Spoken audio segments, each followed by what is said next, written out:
یہ وہ زمانہ ہے جس کے لیے خود حضرت محمد مصطفیٰ صلی اللہ علیہ وسلم خود سرکار دو عالم فرماتے ہیں اپنے اصحاب سے کہ ایک زمانہ آئے گا جب تمہاری 50 نیکیاں اور اس زمانے کی ایک نیکی ہوگی۔ تو اصحاب نے کہا یا رسول اللہ، ہم تو آپ کے ساتھ بدر میں، احد میں، خندق میں۔ کہا اس وقت ایک نیکی کرنا مشکل ہو جائے گا، اور آپ کے سامنے یہ ایسا زمانہ ہے کہ جہاں سب کرنا آسان ہے سوائے نیکی کے۔ کسی کو نصیحت نہیں کر سکتے، کسی کو سچی بات نہیں کہہ سکتے، حق کی بات کہتے ہوئے انسان سوچتا ہے، جھوٹ، کرپشن، معاشرہ آپ کے سامنے۔ اس دور میں نیکی کرنا بہت مشکل کام ہے، اس دور میں آزمائش بھی اتنی ہی۔ تو اسی دور کے حساب سے بہرحال چند کو میں آپ کی خدمت میں حاضر ہوں۔ روایتی گفتگو آپ سنتے ہی رہتے ہیں اور انشاءاللہ آگے بھی سنتے رہیں گے۔ ہم اس دور کے اندر اگر اپنے آپ کو اکوپ نہیں کر پائے، تیار نہ کر پائے، تو وہ جو کارواں چل رہا ہے وہ نکل جائے گا۔ آپ یہ نہ سوچیں کہ آپ تیار نہیں ہوئے تو امام نہیں آئیں گے، ایسا نہیں۔ امام کا وقت اللہ جانتا ہے، لیکن ان کے ظہور کی شرط آمادگی ہے، تیار ہونا۔ تو ہم کتنے تیار ہیں؟ حدیث میں نے آپ کی خدمت میں کلام کی ابتدا میں پڑھی، جو خود سرکار فرماتے ہیں کہ میری امت کا سب سے افضل عمل فرج کا انتظار کرنا ہے۔ تو اب یہ انتظار کیسے کریں؟ ہاتھ پہ ہاتھ پہ رکھ کے بیٹھے گئے، جیسے مجلس شروع ہو گئی تھی اور کچھ لوگ باہر بیٹھے گئے، لیکن یقیناً وہ میرا انتظار کر رہے تھے، کچھ لوگ اندر حدیثے کے ساتھ سن رہے ہوں گے۔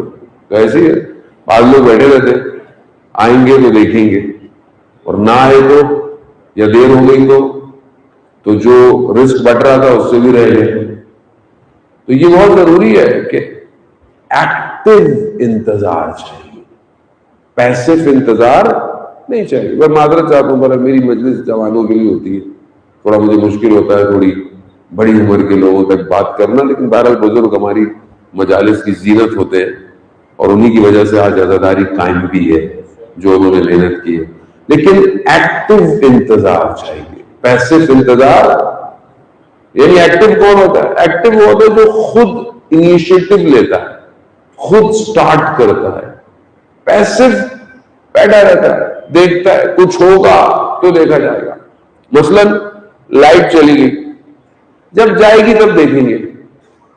ایکٹیو یہ نہیں ہوتا، ایکٹیو ہوتا ہے جنریٹر کام کرتا ہے، ساؤنڈ سسٹم ساری چیزوں کو اٹیچ کرتا ہے، جائے گی تو ایکٹیو ہے۔ وہ زندگی بھی ہماری ایسی ہے، ہم اپنی زندگی میں باقی معاملوں میں بڑے ایکٹیو ہیں، سوائے امام کے انتظار کے۔ باقی ساری چیزوں میں ہم ایکٹیو، اپنے کام کرنے میں بہت ایکٹیو ہیں، لیکن امام کے لیے کتنی ایکٹیویٹی ہے؟ میں بس اپنے اول کلام میں آپ کی خدمت میں عرض کروں، ہماری مجلس فرقے کی مجلس نہیں ہے، ہماری مجلس کا تعلق امت سازی سے ہے۔ وہ امت جس کے لیے اللہ نے رسول کو بھیجا تھا، اللہ نے رسول کو فرقوں کے لیے نہیں بھیجا تھا، فرقے بعد میں بنے۔ اللہ نے رسول کو امت کے لیے، رسول بھی امت کی شفاعت کریں گے روز محشر۔ رسول کس کی شفاعت کریں گے؟ امت کی کریں گے، کہیں لکھا ہے فرقے کی شفاعت کریں گے؟ تو یہ امت کب بنے گی؟ اور وہ جو غیبت کے پردے میں ہے وہ امام ہے، اب چاہے وہ کسی کا بھی ہو۔ اہل سنت کے ہاں پیدا ہوں گے، اہل تشیع کے ہاں غیبت میں ہیں، اور زندہ جتنے ادیان ہیں ان کے ہاں بھی شخص ایک ہی ہے، نام مختلف ہے۔ تو اب وہ جو پردہ غیبت میں ہے یا جو آئے گا وہ کون ہے؟ امام۔ تو امام کو بھی امت کی ضرورت ہے، امام کو فرقے کی ضرورت۔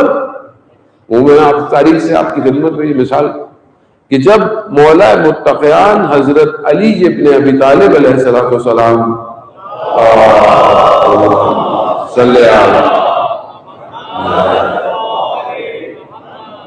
جب ان کو ظاہری خلافت ملی، ظاہری، تو لوگ ان کے دروازے پر آئے اور کہا کہ امام نے قبول کیا۔ تو لوگوں نے کہا آپ نے پہلے کیوں نہیں قبول کیا؟ تو امام فرماتے ہیں میرے بازو کٹے ہوئے تھے۔ تو لوگوں نے کہا مولا بازو تو ہیں، کہا نہیں، امام کا بازو اس کی امت ہوتی ہے، تو جب امت نہیں تو غیر امام کے لیے مشکل ہے، امت ہوگی تو امام آئے گا۔ تو اب یہ امت ہے، پہلی بات تو ہم امت ابھی تک بن نہیں پائے، فرقے بنے ہوئے ہیں، ہر فرقے کے اندر بھی فرقے، آئیڈیالوجی، نظریات، تفکرات، تقسیم در تقسیم۔ گھر میں جو رات کو سو کے اٹھتا ہے وہ بھی صبح ایک نیا ڈیزائن بنا رہا ہوتا ہے، اس نے بھی کوئی دکان کھول لی ہوتی ہے، ایسی ہے نا، خواب دیکھ لیا کو پیر بابا بن گیا، کو فلانا بن گیا، فلانا ایسا کر لو، ایسی دنیا ہے۔ اور اس کی ایک سب سے بڑی وجہ عام انسان کے شعور کا سو جانا۔ اگر انسان کی عقل اور شعور بیدار ہو وہ کبھی بھی ان دکانوں کے چکر میں نہیں پڑتا، وہ اپنے رب کی طرف بڑھتا ہے۔ تو یہاں سب سے پہلے کہ ہم امت سازی کی طرف بڑھیں۔ اور آج کل دنیا کے حالات آپ کے سامنے، جیو پولیٹیکل سچویشن آپ کے سامنے، جو جنگ ہو رہی ہے، کتنے دن، 140 دن سے زیادہ ہو گئے۔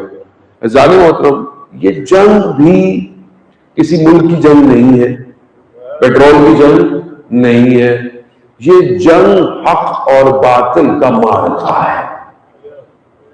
اور اس جنگ میں اور رہبر کی شہادت نے امت کو بیدار کر دیا ہے۔ نہ وہ سنی، نہ وہ شیعہ، حتیٰ نہ کرسچن، نہ ہندو، سب بیدار ہوتے جا رہے ہیں۔ اب یہ عام بات نہیں ہے کہ جس طرح لوگ جو ہے وہ سمجھ رہے ہیں، لوگ سوچ رہے ہیں کہ یہ شخص کون سے عقیدے پہ تھا، اور لوگ اس عقیدے کو دیکھ رہے ہیں کہ یہ کون سے عقیدے پہ تھا جو اس طرح کھڑا ہوا تھا۔ لوگوں کو نہیں پتا، یا اگر پتا تھا صحیح طرح نہیں پتا کہ یہ اس مکتب کا شاگرد تھا جس کے ہاں بچپن سے کربلا سنائی جاتی ہے، وہ کربلا جس میں شب عاشور 13 سال کے بچے سے جب پوچھا گیا کہ موت آپ کے لیے کیا ہے، تو اس 13 سال کے بچے نے کہا موت میرے لیے شہد سے بھی زیادہ میٹھی ہے۔ یعنی شہد سے زیادہ میٹھی ہونے کا مطلب یعنی میٹھی، یعنی میٹھا کھلاؤ، کھانے میں جاتے ہیں کہیں تو پوچھتے ہیں میٹھا ہے کہ نہیں ہے، شوگر بھی ہو پھر بھی میٹھا کھا کے اٹھتا ہے آدمی۔ تو میٹھاس یعنی انسان اس کو چکھتا ہے۔ 13 سال کا بچہ کہہ رہا ہے کہ موت میرے لیے شہد سے زیادہ میٹھی۔ تو جو اس مکتب کا شاگرد ہو اسے موت فنا نہیں کر سکتی، بلکہ جو یہاں مرتا ہے وہ ابھرتا ہے۔ ظالم محترم، ضروری ہے کہ انسان عقل اور شعور کو بیدار کرے۔ خود یہاں بہرحال اپنی ابتدائی گفتگو ہے ظالم محترم، تو یہاں یہ امت سازی کیسے ہو؟ آہستہ آہستہ جامع شناسی کی طرف اور امت سازی کی طرف بڑھیں۔ خدا اگر ہمیں توفیق دے گا، پہلی چیز جو ہم سب کے لیے بہت ضروری ہے وہ یہ ہے کہ انسان میں اور باقی مخلوقات میں فرق کیا ہے۔